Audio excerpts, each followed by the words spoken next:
తర్వాత సరే వాళ్ళ నాన్న చెప్పిన మాటలు ఒకసారి చెప్తాను. దాని మీద ఒక రీల్ కూడా చేశాను ఈరోజు. నాకు భలే అనిపించింది. ఒక మాట చెప్తాను సార్ అని చెప్పి, నాన్న ఏమన్నా తెలుసా? ఎప్పుడు కూడా నీ నుంచి 10 మంది బ్రతకాలి కానీ 10 మంది నుంచి నువ్వు బతకూడదు. నీ వల్ల 10 మంది బతకాలి. ఆ స్థాయిలో ఉండాలన్నట్టు చెప్పారు. కన్నీళ్ళు చాలా విలువైనవి. రానివ్వద్దు. అవి ఎందుకంటే మన తనుజ కోసం ఏడ్చాడు ఇవన్నీ ఉన్నాయి చూసా. కప్పు శాశ్వతం కాదు. గొప్ప మాటలు.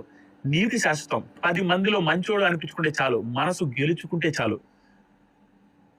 డబ్బు వస్తది, పోతది. ఎద్దు బాగుంటే అద్దె ఎప్పుడైనా వస్తది. ఎద్దు బాగుంటే, ఎద్దు హ్యాపీగా ఉంటే, హెల్తీగా ఉంటే దాన్ని పంపించినా కూడా సాగుకి మనకి డబ్బులు తెచ్చిస్తాయి. అలాగే నువ్వు బాగుంటే, నువ్వు మంచి పేరు తెచ్చుకుంటే అయ్యే డబ్బులు వస్తాయి అన్నారు. తర్వాతకి పేరు తెచ్చుకుంటే చాలు, జెన్యూన్ గా ఆడు, నీ దానికోసం వేరే వాళ్ళని మోసం చేయొద్దనే మాట అరాచకం. వేరే వాళ్ళని మాత్రం అనేసి అంటారు, అదే మోసం చేయొద్దనే ఉద్దేశం.